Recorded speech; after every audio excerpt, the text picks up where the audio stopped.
Bonjour, bienvenue dans un vidéoblog un petit peu particulier. Comme vous n'êtes pas censé le savoir, c'est Lost qui fait l'événement en ce moment, bien sûr. La nouvelle saison extrêmement attendue a démarré aux États-Unis mardi soir. Et on se retrouve mercredi soir carrément en projection du tout premier épisode de Lost.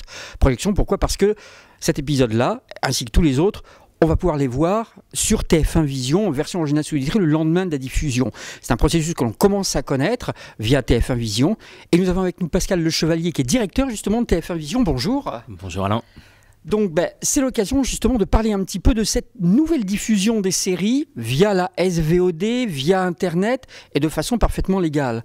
Est-ce que ça s'adapte mieux à certaines séries comme Lost plutôt qu'à d'autres, je ne sais pas, comme Les Experts? Est-ce que ce style de diffusion est vraiment quelque chose qui est parallèle à l'antenne de TF1 par exemple? Alors en fait, c'est non seulement parallèle, mais en plus c'est complémentaire. Pourquoi? Parce qu'on sait qu'il y a une base de fans sur les séries américaines qui est extrêmement important, de plus en plus large chaque année en fonction des nouvelles séries qui arrivent. Et donc il y a 2 ans, on a pris l'initiative de créer l'événement en se disant, finalement, on sait qu'il y a un public pour regarder les séries qui passeront 1 an ou 1 an et demi plus tard sur TF1.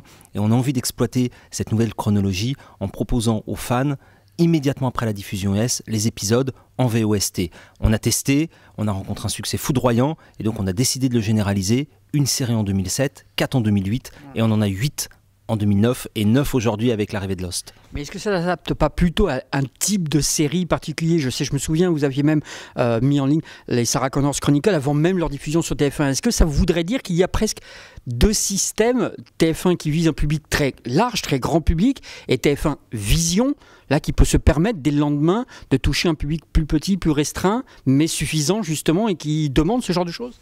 C'est vrai que sur TF1 Vision, il n'y a pas d'enjeu d'audience comme on peut le rencontrer sur la chaîne. Donc effectivement, on a plus de liberté, on peut prendre plus d'initiatives, on peut faire des tests. Sarah Connor Chronicle est un bon exemple. Lorsqu'on a démarré, évidemment, l'objectif c'était bien qu'il soit diffusé sur la chaîne. Et donc on l'a programmé sur TF1 Vision.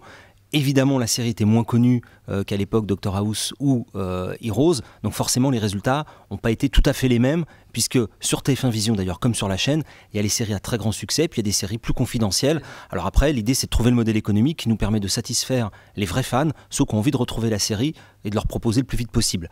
Aujourd'hui, on est encore en phase de test, mais c'est vrai qu'on va marcher à 2 vitesses. Les très très grosses séries qui vont aller sur le Prime, ça c'est certain, et puis les séries qui vont plutôt passer en deuxième partie de soirée. Grosso modo, vous attendez à peu près à, sans parler d'audience évidemment, mais à combien une série comme Lost par exemple, entre les premières saisons qui ont été en rediffusion sur TF1 Vision et les dernières justement qui sont dès le lendemain comme ça en VO sous-titré, qui demandent donc je suppose un investissement plus important, vous êtes à combien? Vous tablez à peu près à combien? Alors aujourd'hui, on démarre la saison 6, mais on a déjà extrapolé ce qu'on allait vendre au total des 6 saisons qui vont être en ligne dans les prochains jours sur l'ensemble de nos plateformes, et on pense vendre 1 million d'exemplaires de Lost, donc sur 2 ans et demi d'exploitation. 1 million de séances, à l'échelle de l'internet c'est très peu, mais à l'échelle de la VOD c'est considérable. Donc c'est un vrai succès et on espère qu'on dépassera ce million si les fans sont au rendez-vous.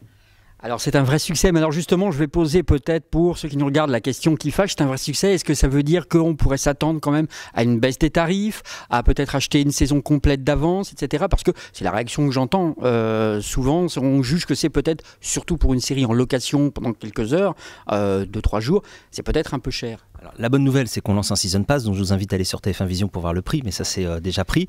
Le deuxième point, c'est qu'évidemment, on est très soucieux de tenir compte de l'avis de nos internautes et de nos clients et d'optimiser le prix de vente.